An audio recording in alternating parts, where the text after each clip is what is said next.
Hey guys, are you tired of losing tiebreakers? Well, today, to start the new year off, I'm going to give you my 4 tips on things you can do to feel more confident about your next tiebreaker and what you can do to feel confident going prepared to win.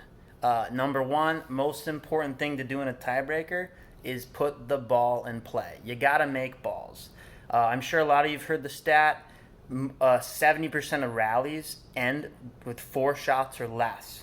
So once you're in a break or playing to 7 or to 10, one of the most important things you can do is put the ball in play, right?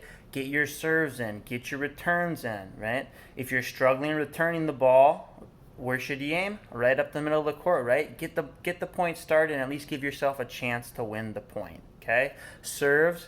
I'd be going with your best serves. Every player should know, hey, what's my best serve on the do side?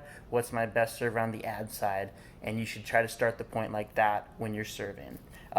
Tip number 2, when you're in a breaker, you got to go with what you know the best and feel the most comfortable with. So play your strength.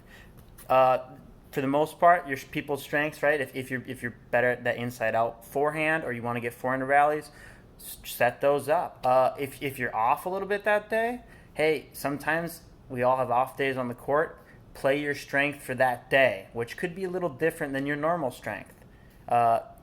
Tip number 3, tiebreakers are huge. They're huge, just a battle in nerves, right? Everyone's nervous in a breaker. If it's especially a 10-point breaker, you've been out on the court hour and a half, 2 hours, and the next 15, 18 points determine the match, right? Just keep your nerves in check. Whatever that might be for you, you might have to experiment a little bit. I know some players, they like to breathe. They like to do some breathing techniques before they go into the breaker. Other people like to take a little break and then go into the breaker. Or other people, if they have the momentum, they like to try to get the 10-point breaker started as soon as they win the second set. Right? You kind of got to figure out what works for you. It's really important to kind of experiment with that. The fourth and final tip, I'd say, if you're losing a lot of 10-point breakers, or at the end of the match you're losing, maybe second set breakers for the match, make sure you're in great shape. Right? One of the easiest things to help your mental game is to be in better shape, because that's automatically going to make you a stronger player, going to make you feel more confident going into that 10-point breaker. If anyone else, we're kind of starting this.